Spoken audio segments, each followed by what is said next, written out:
안녕하세요. 마을공화국 TV 시대 전환 알갱이를 찾다 네 번째 주제 대담을 오늘 시작하겠습니다. 오늘은 그동안 마을공화국이 뭐죠? 직접민주주의, 네오 직접민주주의가 뭐죠? 그 다음에 세 번째로 이어졌던 직접민주주의, 자치, 민치, 분권혁명으로 우리 모두 시민, 정치가가 되는 시대를 열자라고 하는 세 개의 주제를 통합해서 그동안 종합해보는 이런 시간으로 대담을 하도록 하겠습니다. 그동안 세 번째까지 함께해 주셨던 전국민의 직접민주주의 마을공화국 전국민의 임진철 상임의장님과 함께 오늘 대담 함께 하도록 하겠습니다. 안녕하셨습니까? 안녕하세요. 예. 네, 또 뵙습니다. 예. 오늘이 이제 그동안 그 새로운 시민혁명 그리고 직접민주주의 혁명, 그다음에 마을공화국 혁명이라고 하는 굉장히 무거운 주제지만 나름대로는 새로운 비전으로 이렇게 말씀해 주셨던 내용들을 종합해보는 시간으로 대담을 중심으로 진행하도록 하겠습니다. 그동안 이제 주제 발제를 먼저 하시고 대담을 했는데요. 오늘은 증문즉설 이런 제가 실력이 되는지 모르겠습니다. 예, 하도록 하겠습니다. 벌써 좀 몇 번째 진행되면서 마을공화국이 뭐죠 하는 것을 잊어버리실 수 있었을 것 같아요. 네. 여전히 공화국이라는 말에 마을이 붙어 있고 이 부분에 대해서 사람들이 이제 이 부분들을 특정해서 좀 개념적으로 정의를 좀 더 한번 확인해 볼 필요가 있을 것 같아서 그 부분에 대한 얘기를 먼저 질문 드리겠습니다. 뭐 마을공화국을 이게 정치학적 용어로 얘기한다면 기초공화국이라고 하죠. 그러니까 베이직 리퍼블릭, 베이직 예. 리퍼블릭. 그 뭐 미국이나 이런 데서는 이제 베이직 리퍼블릭 이런 말을 정치학적 용어를 쓰는데 우리나라는 보통 마을공화국이라는 말을 일반적으로 많이 썼어요. 그리고 문학 작품에서도 마을공화국이 가장 어떤 뭐 노자의 그 소국과민의 가장 이상적인 형태를 마을공화국이다 이런 식으로 이제 묘사도 되고 그렇게 되고 있죠. 그래서 이 마을공화국은 어떻게 보면 그 주민자치가 아주 높은 수준으로 제도화된 형태로 볼 수가 있습니다. 그래서 마을공화국은 그 마을 공동체, 다양한 마을 공동체 같은 휴먼웨어하고 그다음에 마을 자치정부, 마을 기금, 뭐 마을 대학, 뭐 마을 병원 이런 걸로 참새도 오장육부가 있다고 하지 않습니까? 그러니까 그 마을공화국 안에도 어떤 인간의 삶의 어떤 전반적인 기능이 다 있는 소위 말하는 제도화 시스템이죠. 그것으로서의 제도화 시스템으로서의 소프트웨어가 있고 그다음에 마을이 갖고 있는 산과 강들 그다음에 마을이 갖고 있는 뭐 600년 된 뭐 그 온액나무도 있고 뭐 그런 문화유산들이 있지 않습니까? 그건 이제 일종의 하드웨어, 그러니까 마을의 뭐 공장 같이 뭐 하는 운영하는 마을 공장 이런 부분들이 일종의 하드웨어라고 보겠죠. 그러니까 휴먼웨어와 소프트웨어와 하드웨어의 총체로서의 마을공화국 이렇게 해서 참새가 오장육부가 있듯이 마을공화국도 이렇게 총체적인 기능과 어떤 영역이 다 있다는 거죠. 근데 그러면 뭐 현실에 마을공화국 있냐? 아직은 그래도 마을공화국이라는 이름에 가장 가까운 게 충남 홍성에 있는 그 홍등면이랄지 문당리랄지 이런 데는 같이 마을 사람들이 먹는 막걸리집이나 맥주집도 다 협동조합 방식으로 해가지고 굉장히 그 주민자치 정도가 하나의 삶으로 이렇게 그 돼 있는 걸로 지금 얘기가 많이 되고 있지 않습니까? 근데 이제 앞으로 그렇게 되겠죠. 많은 이제 3,500개 읍면동이 그런 방식으로 됐으면 좋겠다.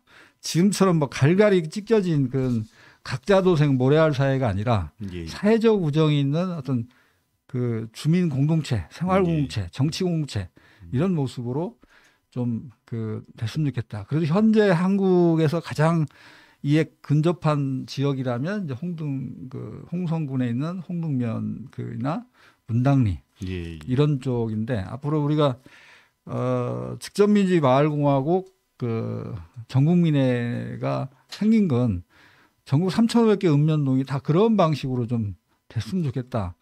그런 식으로 추진하자. 이런 의미로 이제 태동이 됐다고 생각을 합니다. 그러시군요. 하여간 공화국이라고 하는 명칭을 마을 앞에 붙였다는 것은 예. 그것 자체로 그 지역에 살고 있는 주민이 예, 예. 자신의 기본 생활이 그 안에서 이루어질 수 있도록 그렇죠. 한다는 의미에서 공화국이라고 하는 의미적 내용으로 사용하고 예, 있는 걸로 이해되어지고요. 그런 측면에서 공화국 내에서는 행정이나 교육, 의료, 돌봄, 문화, 그다음에 의식주 생활 문제까지를 포함해서 마을 단위에서 해결해 낼 수 있도록 하자라고 하는 측면이고요. 그것이 이제 우리 측에서 지금 우리나라에서 구체적으로 보면 리통도 있지만 기본적으로 읍면동이라고 하는 것이 기본 단위가 되는 게 아닌가 이렇게 보여지는데 어떻습니까? 읍면동이 보는 이제 것은요? 기본 단위고요. 예. 보통 이제 마을을 기초마을과 광역마을로 나눠요. 그래서 기초마을은 그 불악, 그 통리 뭐 이런 걸 이제 기초마을이라 하고 그 읍면동 단위는 이제 광역마을이라고 해요. 그래서 여기서 마을공화국이라 할 때는 광역마을을 뜻하는 겁니다. 예. 뭐 비교해서 보면 스위스 얘기 자주 하시는데요. 예. 스위스에서는 뭐라고 그러죠? 그것을 읍면동 단위 정도의 마을을 그쪽에서는 그러니까 독일어로는 이제 여기 스위스는 이제 여러 개의 말을 쓰니까 예. 독일어로는 이제 개마인데라고 그다음에 불어로는 꼬뮌 이렇게 표현하죠. 그다음에 이제 우리나라 거기는 나라가 작으니까 그 보통 뭐 광역 시도 같은 건 없고요. 그 시군구 정도의 저기 상위 그 단체가 있어요. 상위 정부가 있는데 그걸 칸톤이라고 하죠. 그리고 이제 그 후에 중앙 연방 정부가 있죠. 그 개마인데 꼬뮌 정도의 인구를 좀 보니까 대체적으로 한 4,000명 내외. 아주 많은 데는 뭐 2만 명이라고도 하는데요. 평균적으로 4,000명 정도로 보더라고요. 그렇게 되면 우리 지방으로 보면 군 단위에서 면 단위 정도가 그 정도 되거든요. 우리로 보면. 그렇게 대략 마을이라는 개념을 이렇게 이해하시면 좋을 것 같습니다. 그러면 이 마을공화국을 주장하는 태동 배경이 있을 것 같아요. 왜 지금 마을공화국을 우리 상임대표님, 임진철 상임대표님은 우리 시대에 가야 할 길이라고 제안하는 건지 말씀 좀 해주시죠.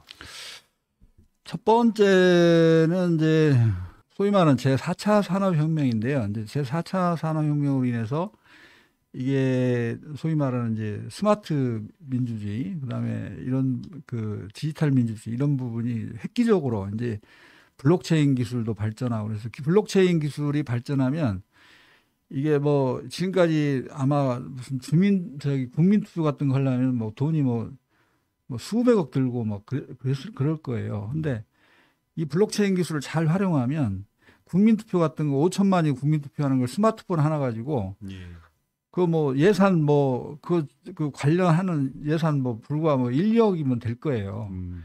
그렇기 때문에 이제는 소위 직접민주주의, 원래 민주주의의 원형은 직접민주주의예요. 그러니까 부족국가나 고대 아테네 같은 그 도시국가, 폴리스 국가라고 하죠. 거기서 인구가 요즘 말하는 조그만 한 2만 명 2만 명 넘을 수, 하여튼 그 아주 조그만 소규모 도시국가에서는 그 직접민주주의가 됐어요. 근데 이제 이게 국가가 이제 점차 커지면서 이제 중대형 국가가 되면서 인구가 뭐 5천만 되고 1억 돼버리니까 이 직접민주주의가 잘 안 되는 거예요. 그래서 그걸 전체를 모아서 이제 대의민주주의 방식으로 하자. 대의민주주의가 되게 된 배경이 일단 나라가 이제 워낙 중대형 국가로 커지다 보니까 이게 직접민주주의 전부 모여서 주민총회를 하거나 이게 현실적으로 불가능해졌다. 그다음에 그 이제 나라가 커지면 그걸 나라를 운영할 수 있는 행정 수요가 많아져요. 공무원이 많이 필요하고 여러 가지 일이 있는데 문맹이 뭐 95%나 된 상황에서 직접민주주의 하기가 현실적으로 어렵다. 그래서 이제 행정을 위임시킨 거죠. 그러니까 그 위임 행정, 위임 정치죠. 위임 정치는 대의 정치인 거고 위임 행정은 저기 관료를 뽑아가지고 관료가 대신하는 거죠. 그렇게 해서 대의민주주의 정치 체제가 돼왔던 거죠. 그래서 대의민주주의 정치 체제라는 건 그 민치가 아니라 통치 체제예요. 예. 통치라는 건 대의 정치와 관치. 그러니까 그 대리로 세운 정치인하고 유임해준 관료가 그 대신 그 일을 하는 거니까 거의 이건 통치로 봐야죠. 예. 민이 정치의 직접적 주체로 나서서 하는 게 아니라는 거죠. 예. 그래서 이제 그렇게 되다 보니까 근데 시대가 이제 지금은 엄청나게 이제 4차 산업혁명도 발전하면서 그런 기술적인 발전을 인해서 그런 한계들이 다 예. 해결되는 시점이 됐다는 거죠. 그러니까 그 디지털 그 제4차 산업혁명의 영향이 있는 거고요. 예. 그다음에 두 번째는 코로나가 되면서 예. 이제 공간적 이동을 하는 것 자체가 코로나적 삶을 살 수가 없는 거죠. 그래서 예. 가능하면 읍면동 단위에서 좁혀서 읍면동 안에서 뭐 먹고 자고 교육하고 뭐 웬만한 인간의 기본 생활은 예. 읍면동 단위, 그러니까 15분 거리 생활권 예. 내에서 모든 게 이제 이루어지게 하자. 그렇게 되면 뭐 외부로 뭐 살아도 가고 뭐 교통하고 뭐 탄소 배출도 굉장히 줄어들 거다. 예. 그래서 이제 읍면동 단위로 생활권을 이제 하고 행정 모든 복지 전달책 이런 것도 그렇게 바꾸자. 이런 상황에서 파리 같은 데가 유럽 국가들이 그걸 굉장히 앞서서 먼저 실천했죠. 근데 그게 코로나로 인한 그 초록 문명 전환의 혁명이 시작되고 있다. 이 측면이 하나 있고 또 하나는 그 우리 촛불 민주주의가 이제 옛날에는 이제 샤우팅 민주주의라고 하죠. 그러니까 서울 광화문에서 100만 명이 모여가지고 이렇게 샤우팅 소리 구호를 외치면서 민주주의를 외쳤는데 이제는 그런 층도 있어야지만 구체적으로 마을로 내려가서 그 민주주의를 일성화시키고 지역적으로 상설화시키고 제도화시키는 작업하자. 이 촛불 민주주의 혁명, 이 세 가지의 혁명이 삼중적으로 이렇게 돌아가면서 우리로 하여금 이런 마을공학, 직접민주 마을공학 시대를 열도록 하고 있다. 저는 그렇게 본 거죠. 예. 어쨌거나 굉장히 이제 이 코로나라고 하는 네. 우리의 팬데믹 상황이 네. 우리의 삶의 방식에 대하여 근본적으로 고민하게 그렇죠. 했고 그리고 그 고민의 근거를 담보해 줄 수 있는 과학기술이 네. 좀 준비되어 있는 조건에서 그리고 이제 그 속에서 사람들의 자치를 하고자 하는 또는 자주적 자기 관리를 하고자 하는 사람들의 요구도 높아지면서 정치적 요구든 주인이 되려는 요구가 높아진 거죠. 그런 것들이 이제 함께 어울려지면서 지금 마을공화국이라고 하는 지향점들을 가지게 되지 않았는가 이렇게 이제 말씀을 해주셨습니다. 제가 좀 첨언을 하면요. 예. 뭐 제가 직접민주 마을공화국을 얘기를 좀 하는데 제가 조금 이쪽에 눈을 떴을 뿐이지 예. 요새 페북에 보면 그런 얘기 나와요. 아니 95% 문맹률 시대에 나왔던 이 대민주주의를 아직까지 하는 게 말이 안 된다. 지금 예. 한국 사회가 85%가 대학 진학률이 나오고 있다. 예. 이렇게 하고 그다음에 지금 첨단 IT 시대인데 스마트폰 하나로 모든 게 다 되는. 예. 그래서 포노 사피엔스라는 얘기까지 않습니까? 스마트폰 하나로 모든 걸 하는 이런 시대에 무슨 놈의 대의 정치냐 이렇게 그 얘기하는 사람들이 굉장히 즉자적으로 저는 조금 이쪽에 눈을 미리 떠서 좀 체계적으로 얘기하는데 그냥 바로 그냥 직설적으로 이렇게 얘기하는 사람들이 굉장히 많아졌거든요. 예. 그래서 이건 하나의 흐름으로 나타나고 있다고 보고 있습니다. 예. 하나의 시대적 흐름이고 시대 정신으로 나타나고 있다고 저는 보고 있습니다. 예. 시대 정신 이다. 이게 태동 자체가 예. 이렇게 말씀을 해주셨고요. 그러면 이것을 구체적으로 그러면 늘 이런 부분에 대해서 제기되어지는 문제가 무엇을 어떻게라고 하는데 마을공화국이라고 하는 측면에서 이제 무엇을이라고 하는 얘기는 하셨고요. 예. 어떻게 구체화할 건가라고 하는 측면이 있을 것 같아요. 말씀해 주시면 좋겠습니다. 마을공화국을 제대로 하려면 결국 이제 제도와 시스템의 문제잖아요. 예. 그러려면 지금처럼 이렇게 되면 안 되고요. 읍면농장 선출제를 해서 주민총회를 열어서 읍면농장 예. 선출하면 예. 그 민의를 총의를 업어서 이제 그 읍면동장이 되잖아요. 예, 그러면 예. 그 사람이 마을 자치정부를 그 만들고 예. 그다음에 이제 그걸 통해서 또 국가 예산도 예. 그 하고 그래서 중앙정부도 국가 예산도 받아오고 또 예. 자체적으로 여러 가지 읍면 마을 자치정부가 그 주민들하고 함께해서 어떤 새로운 수익 사업도 벌리고 예. 그 마을의 어떤 자연환경을 활용해서 예. 돈도 벌고 그래서 마을 주민들의 어떤 기본소득제도 만들고 이런 걸 해야 된다고 생각해요. 그렇게 예. 해야 마을공화국이 되는 것이지 예. 지금은 그냥 마을공화국이라고 볼 수가 없죠. 예. 겨우 뭐 옛날 주민자치위원회에서 마을 그 주민자치회로 조금 이제 이렇게 진화 발전하는 정도 자치 정도가 예. 그렇게 됐다고 보고 있고요. 그래서 이제 그걸 어떻게 여야히 할 거냐를 이제 따져봐야죠. 예. 그래서 저는 이렇게 생각해요.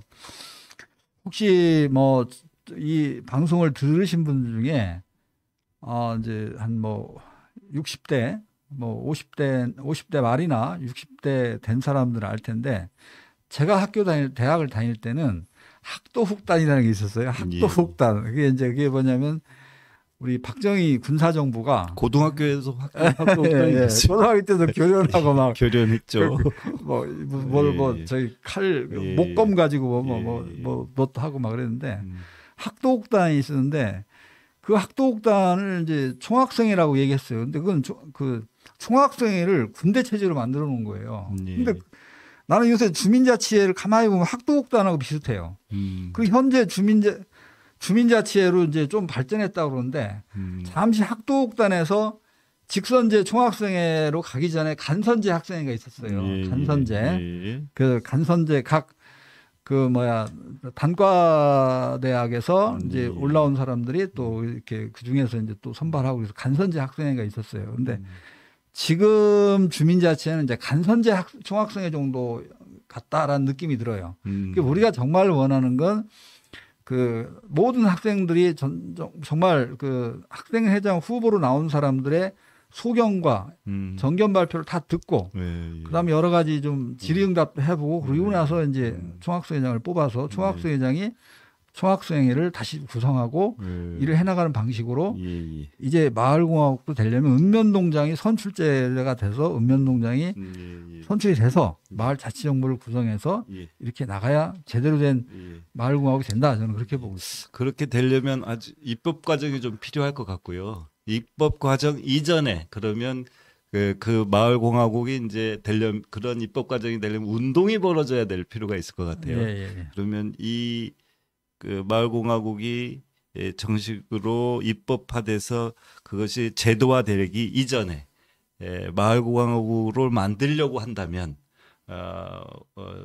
지역에서는 어떤 일을 구체적으로 해야 될까요?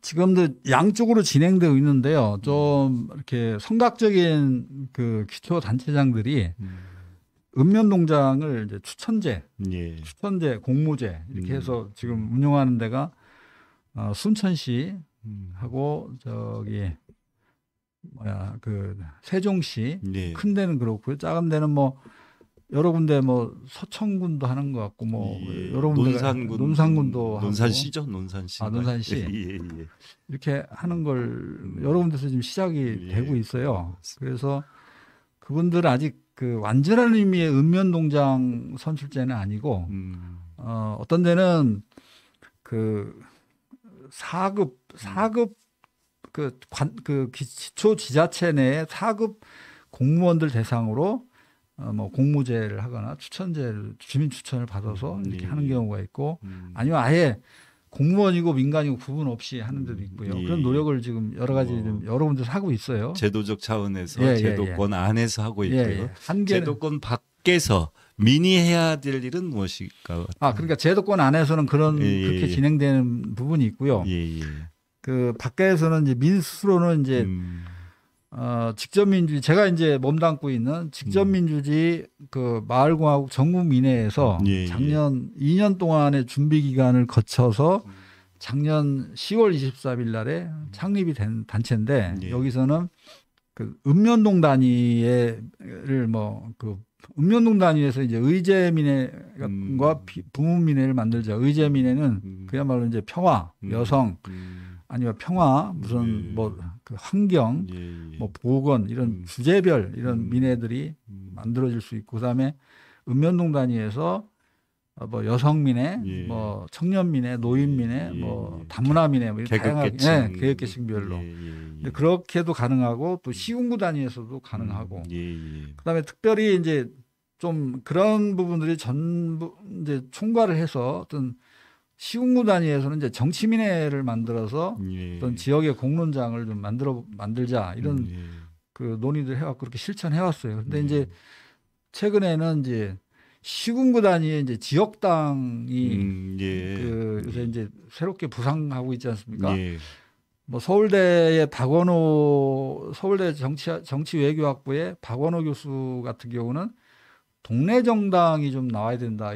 여기서 동네는 어디를 말하죠? 뭐 읍면동 단위로. 근데 이제 예를 들면 그분이 얘기하는 건 한 예를 드는 게 그 관악구에 고시촌이 있지 않습니까? 근데 고시촌이 한 동이에요. 그렇죠. 그러니까 고시촌을 새롭게 혁신해서 어떤 지식마을 같은 걸로 이렇게 만들 수 있지 않습니까? 그러니까 그럼 뭐 관악 그 고시촌 정당 만들어서 그 고시촌을 어떤 지식마을로서 한번 만들어보는 그런 프로젝트를 가지고 지속적으로 활동하는 그런 동네 정당도 얼마든지 가능하지 않냐. 여기서 정당을 만든다는 것은 결국은 어떤 자기 결정권을 스스로 이렇게 피선거권을 가지고 선출할 수 있는 조직을 만들자 뭐 이런 의미도 있는 거죠. 그렇죠. 이름만 정당이 아닌 거죠. 그렇죠. 실질적으로 자기가 이제 그 동네에서 입 후보도 하고, 그렇죠. 그다음에 면장 입 후보도 하고, 또는 뭐 시장 입 후보도 하고 그러면서 자신의 뜻을 실현하려고 할 수 있는 정당으로서의 지역 정당을 말하는 거죠. 그렇죠. 그러니까 고시촌 문제를 하나 놓고도 고시촌을 무슨 뭐 아파트촌을 만들자고 주장하는 그 고시촌 정당이 생길 수도 있고요. 그걸 정말 첨단 지식마을, 그 지식 그 나리지 팩토리, 그 뭐 지식공장 뭐 이런 식으로, 그러니까 거기 이제 고시촌을 뭐 이렇게 스튜디오나 출판사나 이런 어떤 지식 산업들이 와서 했으면 좋겠다 이런 주장을 하는 팀들이 있단 말이에요. 그런 사람들이 고시촌 정당을 만들어서 그 주장을 할 수도 있고, 아니다 여기는 아파트를 만들어서 이렇게 하고자 하는 주장들도 그것도 동네 정당일 수 있다는 거죠. 그러니까 한 동네 안에 읍면동 안에 주장이 각기 다른 그 동네 정당이 서너 개가 나올 수도 있다고 보는 거죠. 그래서 저는 정당 말씀하셨으니까 저 개인적으로는 지금 한국 정당이 그 문제가 많다고 봐요. 정당법을 저는 없애야 된다고 생각해요. 아, 그렇습니까? 왜냐하면 문맹률 95% 시대에 대의민주주의가 나왔어요. 그전에는 직접민주주의였단 말이에요. 근데 정당이라는 게 아까 말씀하신 것처럼 어떤 정치적 자기결정권이 그 보장돼야 되잖아요. 근데 1962년에 박정희 군사정부가 그 공화당인가 뭘 만들려고 그런 정당법을 만들었는데 만들었죠. 그 정당법이라는 게 그 사다리 걷어차기예요. 이제 먼저 진입한 사람이 딱 하고 나중에 후발주자들은 이제 못 올라오게 그러니까 진입 장벽을 굉장히 높여놓은 거예요. 그렇게 해버리면 결사의 자유에 대한 정치적 결사에 대한 문제가 있을 수 있겠어요. 그러니까 어떤 뭐 몇 명이 안 되면 안 되고 시도 단위로 5개 있어야 되고 중앙당 있어야 되고 이렇게 하지 않은 정당은 정당으로서 인정할 수 없다라고 하는 규제인 거죠. 기득권들의 잔치가 돼버리죠. 이게 신생 정치 세력들은 이게 뭐 이렇게 한 발짝도 나가기 어렵게 만들어 놔버린 거죠. 그렇다면 지금도 지역당 문제는 여전히 법률적으로 불가능한 거죠. 현재 법 제재에서 정치적 혜택을 받지 못합니다. 만약에 지금 뭐 직접 행동 영등포상 이런 게 생겼어요. 근데 여기서 만약에 하려면 이번 지방선거에 그 그 저기 뭐야 후보 입후보 그 유인물에 예, 예. 직접 행동 영등포당 아무개 해가지고 나가야 되잖아요. 예, 그걸 예. 못 쓰게 돼 이제 예. 쓸 수가 없어요. 쓰게 되면 정당법과 선거법에 위반이 되는 그렇죠, 상황인 그렇죠, 거죠. 예. 근데 지금 우리나라만 음. 아니 대부분 나라들이 음. 정당법 없는 나라가 많고요. 예, 예. 그리고 설령 있다 하더라도 이렇게 규제가 심하지 않다는 거예요. 예, 그렇죠.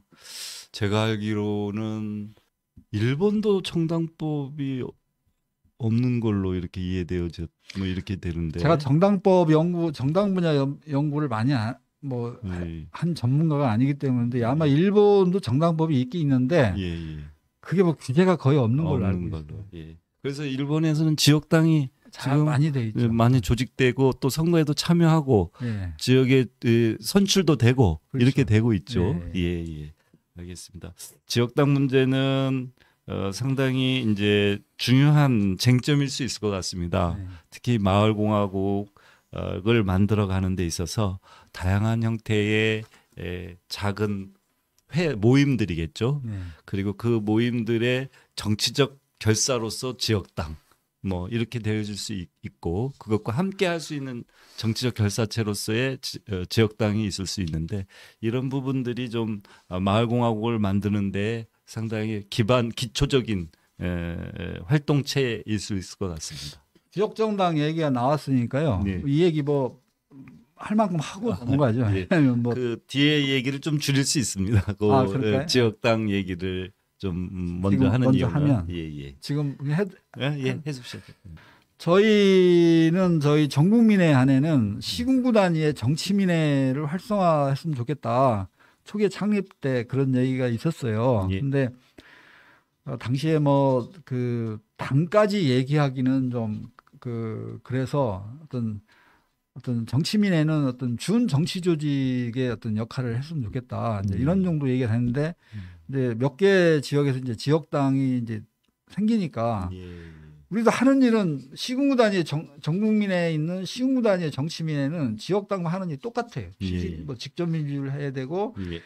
어떤 중앙의 식민지화를 반대하고 뭐 이런 얘기들이 다 똑같고 그다음에 지역 발전을 위한 의제를 만들어서 이렇게 이제 어떤 지역적 그런 정치 활동을 한다 이런 건데 그래서 운영위원 제2차 운영위원회에서 전국민회 전국민회 그런 결정을 했어요. 예. 우리가 그 당은 아니지만 전국민회 산하의 시군구 단위의 그 정치민회는 예. 상황에 따라서 예. 그냥 지역당으로 이름을 바꿔도 예. 아무 문제 없다. 그건 그 예. 지역의 예. 자유 의사에 따라서 그렇게 하도록 한다. 예. 이렇게 운영위원회 결정을 방침을 정했어요. 예. 그래서 아마 우리 전국민의 산하에 앞으로 시군구 단위의 지역당이 예. 뭐 5개, 10개, 뭐 30개, 50개 이렇게 생겼으면 좋겠다라는 바람을 갖고 있습니다. 예, 알겠습니다. 마을공화국에 관련한 그래서 마을공화국이 뭐죠?라고 하는 1차 첫 번째 대담의 주요 내용을 가지고 질의응답 증문즉서를 좀 나눴고요. 두 번째 부분에 있어서 이제 네오 직접민주주의 얘기를 하셨어요. 예. 민치 없는 민주주의에서 직접민주주의 민치 분권 체제로 우리 나라의 정치 시스템을 좀 바꿔보자. 예. 또 그럴 때가 됐다. 이렇게 얘기를 하셨어요. 그래서 이제 직접민주주의가 있고 네오민주주의라는 말을 또 쓰셨어요. 그래서 요 두 차이를 잠깐 설명을 해주시고 그리고 그것은 어떤 네오민주주의는 어떤 배경에서 탄생되어졌는지 요까지 말씀해 주시면 고맙겠습니다. 그 직접민주주의는 이제 읍면동 풀뿌리 지역 단위에서 이제 그 주민자치 활동하고요. 예. 그다음에 이제 그 국가 단위에서 소위 이제 국민발안 시민입법, 그 국민소환, 국민투표라는 국민주권 활동이 있지 않습니까? 이걸 이제 시민정치로 보자. 그다음에 이제 세 번째는 지역 단위나 뭐 어떤 뭐 읍면동 풀뿌리 지역 단위나 어떤 광역 단위든 전체 그 국가 단위든 이 공론장이 필요하지 않습니까? 어떤 주요한 뭐 부유세를 뭐 신설하자는 동, 뭐 부유세를 신설하자, 예. 뭐 다당제를 실현하자 이런 국민적 관심사를 가지고 그 공론 활동을 할 수 있잖아요. 그걸 이제 공론 정치라고 보통 그래요. 그래서 예. 그래서 이제 직접민주주의라는 건 그 대의민주주의는 그 대리자한테 위임을 하는 거고 직접민주주의는 민이 정치에 직접적으로 참여한다는 거지 않습니까? 그래서 예. 주민자치, 시민정치, 예. 그다음에 이제 공론정치를 통해서 민이 정치에 직접적으로 참여한다. 이런 개념이 이제 이걸 뒷받침하는 그 이념이 이제 직접민주주의죠. 민주주의였죠. 근데 네오의 직접민주주의는 뭐냐? 네오 직접민주주의는 제4차 산업혁명이 발전하면서 예. 이 스마트 민주주의, 그러니까 디지털 전자민주주의 이게 이제 발전하는 상황이 돼버렸다는 겁니다. 예. 굳이 그 직접민주주의나 네오 그 직접민주주의나 크게 다르진 않아요. 예. 근데 다만 이걸 스마트 민주, 그러니까 오프라인에서 그 읍면동단위에서 하는 직접 그 주민자치하고 예. 소위 온라인 예. 이 스마트폰을 통해 SNS를 통해서 이런 데 국민 반환 시민입법, 예. 뭐 국민소환, 뭐 국민투표 같은 국민 주권 활동 중심의 이런 시민 정치가 있는 거죠. 예. 거기에다가 이제 공론 정치. 예. 공론 정치가 왜 중요하냐면 이 자칫 잘못하면 직접 민주주의는 어떤 그 진영 정치나 이 팬덤 정치. 예. 이 팬덤이라는 게 무섭지 않습니까? 어떤 뭐 유명한 정치인이 하라면 하라는 대로 뭐 한 달치. 예. 요즘에 이제 뭐 그 어떤 특정한 팬덤에 속해 있는 사람들이 막 문자 폭탄 해가지고 어떤 예. 민의를 왜곡하기도 하고 이런 일들이 생기기 때문에 예. 그런 진영 정치의 위험성, 팬덤 정치의 위험성을 걸러내는 예. 그런 공론 정치가 굉장히 중요하죠. 그래서 네오 직접 민주주의에서는 이 스마트 민주주의와 이 공론 정치를 굉장히 이제 중요시한다는 점에서 예. 전통적인 직접 민주주의하고는 조금 차별성이 있지만 예. 그렇게 본질적으로는 크게 다르지 않다. 예. 이제 그렇게 설명할 수 있습니다. 이게 이제 네오 직접민주주의에서 이렇게 기반이 되어지는 것은 직접민주주의 정치라고 하는 것이 기반이 돼야 되겠죠. 당연히 그렇죠. 예. 예. 그리고 거기에 이제 보완적으로 예. 공론의 정치, 예. 그 다음에 대의 정치, 예. 이런 부분들이 상호 좀 결합되어져서 보완되어지는 예. 이런 방향으로 가야 되는데 그 중에 이제 네오라고 하는 측면에서는 디지털 기술 혁명을 적극적으로 활용해서 그렇죠. 이렇게 직접 민주주의를 그렇죠. 좀 더 뭐라고 그럴까요? 굉장히 넓은 범위에서도 실현해 보자 이렇게 얘기를 해볼 수 있는데 혹시 그런 경우가 다른 나라엔 좀 있나요? 예를 들면 핀란드라든가 이런 데서 그런 시도가 있지 않았는가 싶은데 어떤가요? 그 이미 이 디지털 기술을 많이 이제 활용하는 걸로 알고 있어요. 예. 그래서 내가 그 부분을 뭐 정확히 이제 뭐 현장 가서 예. 보지 않았기 때문에 예. 다만 이제 핀란드는 인구의 1%, 예. 1%면 그 550만 명인가 되니까 그 1%면 5만 핀란드 명인가요? 전체 인구가 550만 명 예. 정도 된다 예. 이거죠. 예. 거기에 예. 1% 정도 그러면 한 5만 명이면 5만 명이면 5만 명 예. 정도가 하면 법안 발의를 하고 할 수 있다. 요구를 할 수 있어요. 예. 그래서 그 국회에서 그걸 심사해서 그 법률을 만들 수도 있고 폐기할 수도 있거든요.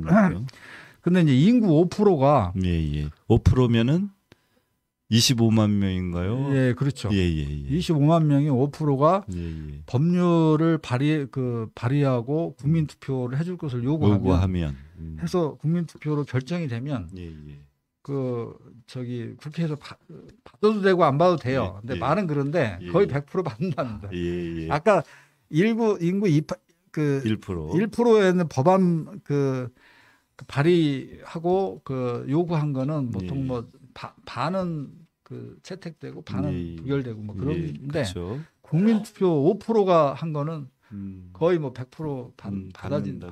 받아대요. 핀란드 같은데요. 이럴 때 이제 사용한 것이 전자서명이라는 제도인 거죠. 그렇죠, 그렇죠. 예, 그냥 그렇죠. 서명 용지를 받아서가 아니라 네. 전자 시스템에서 각 전자 서명을 진행하면 네. 그게 이제 카운팅 돼서 우리 하듯이 요즘에 예. 다 하잖아요. 아, 예. 그냥 이렇게 하듯이 예. 우리 뭐 청와대 그 청원하듯이. 근데 그걸 블록체인 기술로 하면 예. 무슨 뭐 그게 무슨 뭐 보안이 세거나 뭐 이상한 놈이 뭐 개입하고 이럴 게 전혀 없다 이거죠. 근데 나는 그걸 할 수 있음에도 불구하고 지금 안 한다라고 저는 보는 거죠. 예. 기술 발전은 엄청나게 이렇게 돼 있다. 예. 네오 직접 민주주의를 실현할 수 있는 그 인적 국민들의 정치적 역량 그리고 그것을 뒷받침해주는 과학기술 지금 능력 네. 그리고 실질적으로 이렇게 사람들의 그것을 또 보완해내는 네. 공론 정치라고 하는 사람들의 요구 이런 것들이 결합되면 충분히 네오 직접 민주주의 실현할 기반은 충분히 되어 있다. 뭐 엄청나게 돼 있습니다. 근데 이 지점에서 저는 이제 직접 민주주의를 포퓰리즘으로 이렇게 몰아세우면서 공격하는 사람도 있어요. 저는 굉장히 사악한 사람들이라고 생각해요. 사악한 사람들이 생각해요. 왜냐하면 분명히 민주주의가 고대 부족국가와 도시국가에서 직접 민주주의를 원형으로 생성됐고 대형국가가 되면서 이 문맹률이 95%씩 되고 거리가 대형국가가 되면서 안 되기 때문에 이게 대의민주주의가 어쩔 수 없이 그렇게 된 건데 이제 와서는 그런 공간적인 문제도 다 해결이 돼버렸다는 거죠. 그리고 사람들도 문맹률이 이제 95%가 아니라 우리는 대학 진학률이 85%가 되는 시대에 그걸 주장하고 얘기하는 그 주장하는 근거가 포퓰리즘이에요. 그럼 사람들이 포퓰리즘이 두 가지가 있으니까 포퓰리즘이라는 민중주의라고 얘기해요. 그다음에 포퓰러리즘이 있어요. 그건 대중선동 인기 영합주의. 수주의. 뭐 이렇게 뭐 그 대중수주의라고 대중선동 인기 영합주의라고 해요. 그러니까 그런 선동의 최고가 이제 히틀러 같은 경우죠. 그러면 나는 바로 얘기해. 민중주의 그 포퓰리즘을 비판하는 사람들 보면 그럼 당신은 에리트주의냐? 포퓰리즘에 반대말 에리티시즘이에요. 그럼 대의정치는 에리티시즘에 가까워요. 그다음에 직접 민주주의는 이 포퓰리즘에 가깝다고 민중주의. 그러니까 우리는 근데 옛날에 민중주의를 잘못 사용했기 때문에 그 민중주의의 어떤 민중주의의 부작용이 있을 수 있는데 그래서 우리는 수구의 민주주의, 공론 정치를 그 안에 같이 해야 돼요. 그래서 이제 프랑스 같은 경우는 이제 국가 공공성 토론위원회라는 국가 수구의 민주주의 기구를 만들어요. 만들어가지고 요새로 우리나라 말하면 한 뭐 5천억 이상 정도의 그 국가 무슨 프로젝트를 할 때는 이게 국민적 수구에 붙이는 거예요, 공론에. 이렇게 해서 하기도 하고. 근데 덴마크 같은 그 시민과학회의 같은 것도 국가 수구의 민주주의 기구인데 미래에 이렇게 이런 일들이 닥칠 텐데 국민들이 다 토론해서 이걸 결정을 해요. 그걸 이제 읍면동단위 뭐 시군구 단위로 쭉 이렇게 상향식으로 토론을 해요. 그러면 그 의제를 정하면 그 찬성 쪽 입장의 전문가와 반대쪽 전문가를 TV나 이런 걸 통해서 그 계속 그 미리 듣고 그리고 이제 그걸 한 1년 동안 이렇게 전 국민이 토론을 해서 나중에 이제 찬반 투표를 하는데 그 찬반 투표를 전자서명을 하면 돈이 하나도 안 든다는 거예요. 이미 이제 기술적으로 거의 얼마든지 가능한데 이렇게 해버리면 사회적 갈등 비용이 전혀 없어져요. 근데 지금 우리나라 서울대 사회과학연구소인가 뭐 몇 년 전에 했을 때 우리나라 사회 갈등 비용이 238조인가 나온다고 그래요. 거의 어마어마한 갈등 비용인데 이런 갈등 비용들이 거의 뭐 10% 280조 정도의 갈등 비용이라면 이런 수구민주주의와 직접민주주의 방식을 통하면 거의 3분의 1로 사회 갈등 비용이 난 줄어버리라고 생각을 한다는 거죠. 직접민주주의 그리고 마을공화국에 만들어질 정치적 역량, 과학기술 능력, 그 국민들의 일정 정도의 동의 이런 부분들이 이제 많이 갖춰져 있는데 예. 그럼에도 불구하고 이제 우리 한국 사회는 참 여러 가지 측면에서 선진화된 측면도 있지만 구체적인 데이터 상으로 보면 자살률 OECD 1위, 그 다음에 뭐 그 출생률 일이. 저하, 가장 출생률이 적은 저출생률이 1위. 그 다음에 얼마 전에 이제 발표됐지만 OECD 내에서 불평등 지수라고 피케티 하는 지수. 뭐 피케티라고 하는 교수가 이렇게 나름대로 만들어낸 지수 이런 것에 입각해서 보면 OECD 1위 이렇게 되어 있단 말이죠. 네. 그리고 늘 말씀하시는 헬조선, 뭐 신양반 사회 뭐 이런 형태의 굉장히 또 다른 측면에서 사회적 갈등, 그 다음에 이런 분열 이런 부분들이 상당히 높은 수준에서 이렇게 좀 뭐라 그럴까 진행되고 있는데 이 상황에서 과연 이제 우리가 직접민주주의 마을공화국을 가고자 한다면 무엇을 좀 극복해내야라고 극복하고 어떤 방향으로 가야 이것이 이루어질 수 있는지 좀 바닥에 대한 변화가 좀 필요하지 않는가라고 봤을 때 그 지점은 어떤 지점으로 이렇게 좀 짚어볼 수 있을까요? 그것이 이제 세 번째 우리가 토론 대담에서 했었던 직접민주주의 자치민주 분권혁명으로 우리 시민 정치가가 되자. 그리고 뭐 68 혁명판 촛불민주주의 시민혁명을 뭐 제안한다 이렇게 이제 우리 토론을 했지 않습니까? 그래서 그러한 것들을 위한 베이스에 있어서 무엇이 바뀌어져야 우리가 직접민주주의 마을공화국이라고 하는 시민혁명의 길로 갈 수 있는지 한번 말씀해 주시면 고맙겠습니다. 이 지점에서 진보 정치의 본령을 생각해 볼 때가 왔다고 봐요. 그러니까 저는 진보와 좌파가 꼭 등치되는 건 아니라고 생각해요. 그러니까 예. 그 과거를 회귀하는 건 이제 수구가 되는 거고요. 예. 그다음에 과거를 회귀하는 건 아닌데 기존에 이미 이루었던 그 좋은 것들은 계속 그 유지 발전시키고 한데 더 액센트를 두는 게 이제 보수고 그다음에 진보는 지금까지 이루어진 그 발전도 좋지만 어떤 새로운 미래를 내다보고 더 이렇게 전진하고 그 창조적으로 나가야 된다 이런 그 혁신적이고 저기 좀 창조적이고 좀 그 변화를 지향하는 게 이제 진보라고 보거든요. 그리고 이제 근데 다 역사적으로 보면 이제 그런 걸 주장하는 사람들이 일반적으로 우파보다는 좌파가 많기 때문에 좌파와 진보를 많이 등치시키는 경향이 있을 뿐이지 그 좌파 진보가 꼭 그 등치되는 건 아니다라고 봐요. 근데 이제 그렇지만 제가 앞으로는 민이 계속 그 주체화되는 시대라고 저는 봐요. 사람들이 이제 95%의 문명 시대에서 문명률이 점차 없어지고 대학 진학률도 많이 높아지면서 이제 민이 누구한테 뭐 대리로 내 의견을 대리로 정치를 해달라는지 이런 게 아니라 민 스스로 자기가 그 자기 결정을 정치적 자기 결정을 자기가 하고 자기가 주체적으로 활동하고 싶어하는 것이 역사의 어떤 흐름이고 시대적 흐름이라고 봐요. 그래서 진보 정치라는 건 잘나고 부자고 이런 사람들을 위해서 정치하는 건 어쩌면 그 사람들은요 잘나고 똑똑하고 부자인 사람들은 간섭 않는 게 좋아요. 솔직히 말해야 돼요.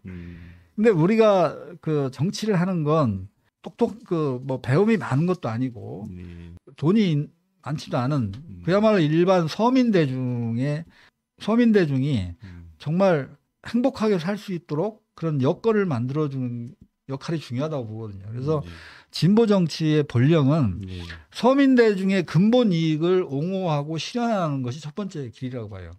그다음에 두 번째 길은 그 서민 대중 민이 정치의 직접적 주체로서 이렇게 나서도록 길을 터주고 도와주고 그 일을 잘 되도록 헌신해 주는 게 진보 정치의 역할이라고 보는 거예요. 근데 제가 오늘날 소위 말하는 민주화운동 세력이라는 그 더불어민주당의 주류가 됐지 않습니까? 더불어민주당의 주류가 이제 586 학생 민주화운동 세력이 이제 정치 주류가 됐는데 이 사람들이 과연 그 문재인 정부 시대의 부동산 정책이나 이런 걸 보면은 과연 서민대 중에 근본 이익을 옹호하고 그걸 실현하려고 노력했는가? 거기에서 좀 퀘스천 마크가 있어요. 예. 두 번째, 민이 직접 정치 직접적 주체가 되도록 그 길을 열어주고 그걸 위해서 헌신한 적이 있는가? 예. 난 거기서 이제 퀘스천 마크가 있는 거죠. 왜 그러냐면 재헌의회에서 재헌 헌법을 보면 직접 민주주의와 그 대의민주주의를 융합한 예. 그런 융합민주주의를 그 했어요. 하려고 구상을 했고 실제 읍면동 선출제를 했어요. 예. 그렇죠. 근데 이게 이승만이 장기 독재를 구상하다 보니까 이 정치의 기초단위인 읍면동이 이게 활성화되면 민주주의 그 강한 민주주의가 되기 때문에 독재를 할 수가 없어요. 그래서 이걸 싹을 잘라버리려고 못하게 했고 예. 그러다가 4.19로 인해서 이제 이승만 독재가 이제 이승만 대통령이 이제 쫓겨나죠. 예. 그래가지고 4.19 혁명이 일어나서 다시 그게 부활이 돼요. 예. 근데 또 박정희 장군이 나타나가지고 5.16 군사 쿠데타를 일으켜서 또 이 읍면동자 선출제를 비롯한 직접민주주의를 또 그러니까 뭐 국민반환 시민입법 이런 부분들을 다 없애버려요. 예.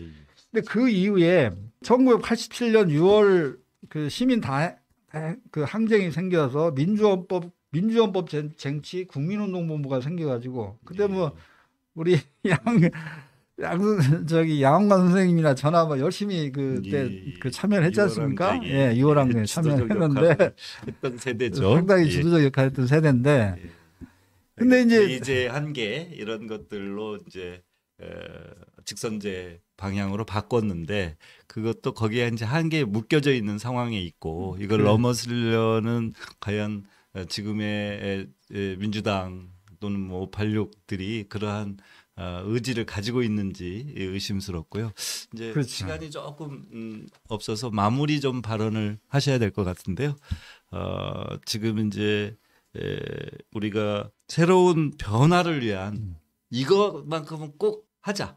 이렇게 되면 새로운 시작을 우리는 할 수 있다라고 하는 지점을 좀 간단하게 말씀하시면서 오늘 대담을 좀 마치도록 하도록 하겠습니다. 대담을 조금 연장을 하더라도 그 조금 더 할 얘기는 해야 될 것 같아요. 그래요? 그래서 그 87년 체제의 문제점을 말씀드릴게요.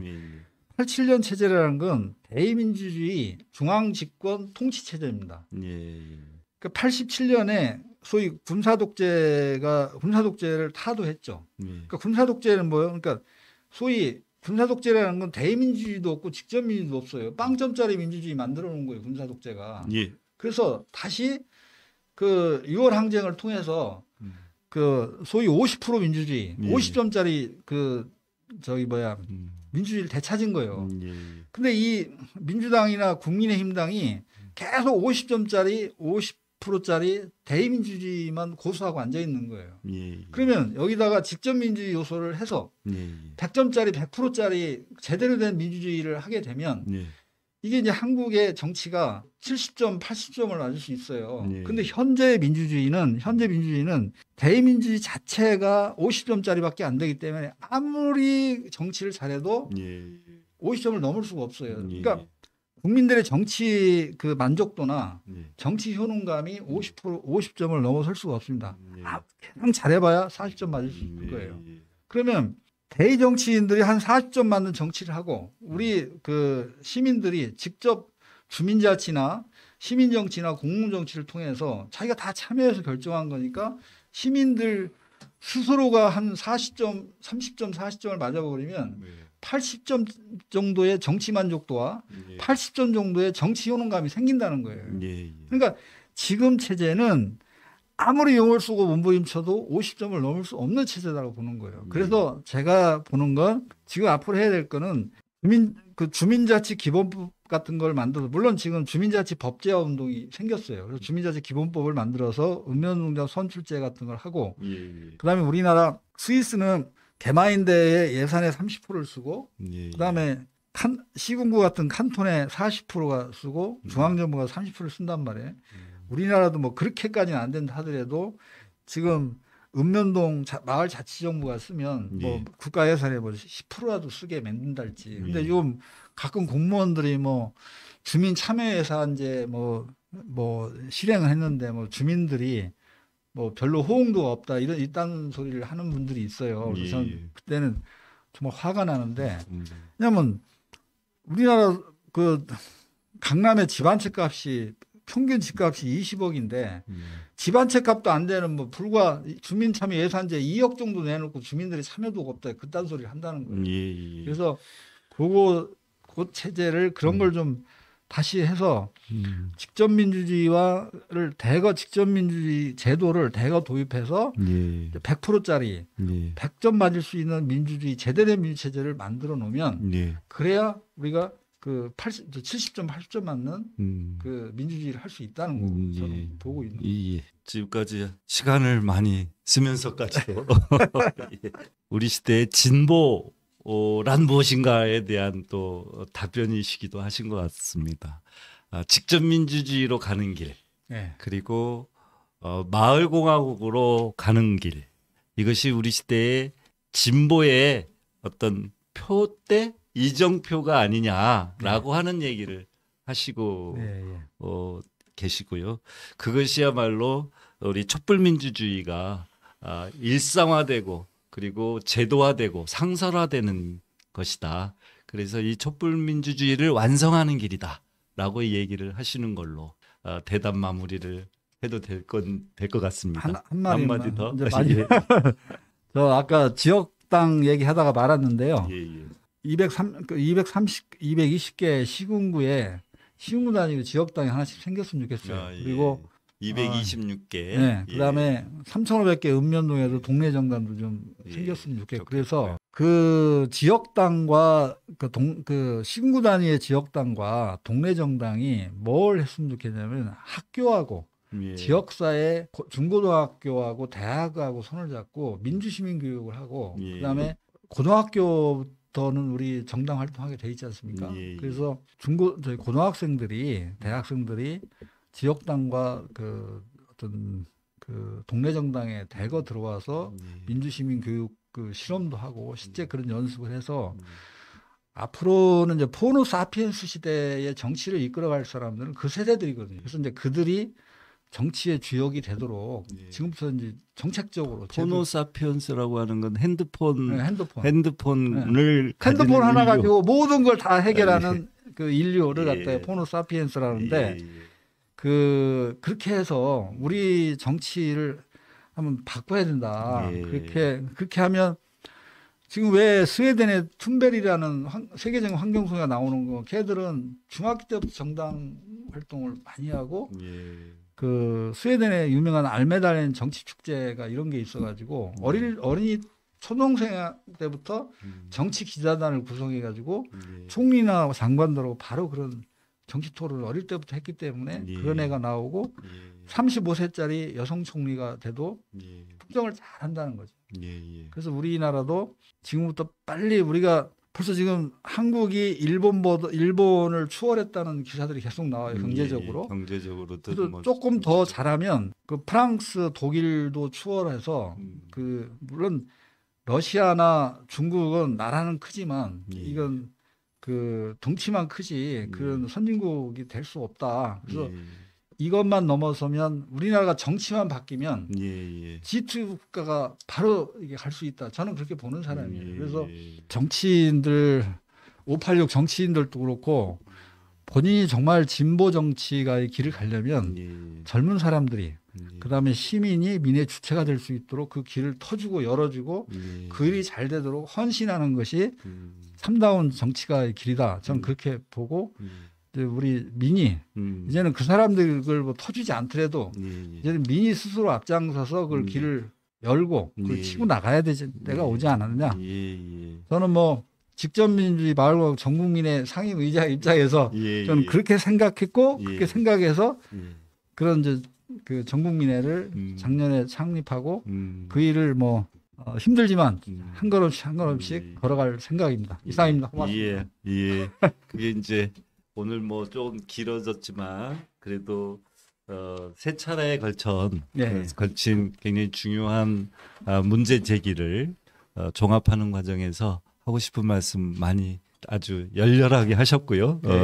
그것의 핵심으로 보면 동네에서부터 자기가 사는 생활권에서부터 스스로 주인이 되자. 예, 예. 그리고 그 주인이 되는 형태로 민회와 지역당 예. 조직하자. 예. 그리고 그것에 근거해서 정치적 주인이 되자. 예, 예. 이렇게 이제 말씀으로 정리하시면 되겠죠? 모든 국민이 시민 정치가가 되는 야, 시대를 만들자. 그렇죠. 예, 옛날에 오마이뉴스가 음. 모든 시민은 기자다. 예, 예. 오마이뉴스 기자. 예, 현재 그걸 그렇듯이. 상당 부분 예. 실현했듯이 음, 우리 그 직접민주주의 마을공화국 전국민회는 그 우리 모든 국민들은 동네 정당과 지역당의 그 주체가 되고 민회의 주체가 돼서 그런 과정을 통해서 모든 국민이 시민 정치가가 되는. 예, 예. 그래서 뭐 국민발언 시민입법을 통해서 우리가 그 뭐 인구 5% 정도가 발의하면 예, 예. 바로 국민투표에 붙여서 예. 시민이 대의 정치가들을 이제 통제하는 예, 예. 정도까지 가야 된다고 저는 그렇게 봅니다. 예, 알겠습니다. 그동안 고맙습니다. 4차례에 걸쳐서 직접민주주의 마을공화국이 무엇인지 그리고 그것을 어떻게 실현해야 될 것인지 구체적인 방법과 방향에 대한 얘기를 계속 했습니다. 그리고 오늘 그 방향에 대한 얘기를 마무리하면서 우리 임진철 전국민회죠. 그러니까 직접민주주의 마을공화국 전국민회 상임의장님 모시고 진행했습니다. 그동안 고맙습니다. 네, 고맙습니다. 예, 고맙습니다. 고맙습니다. 예.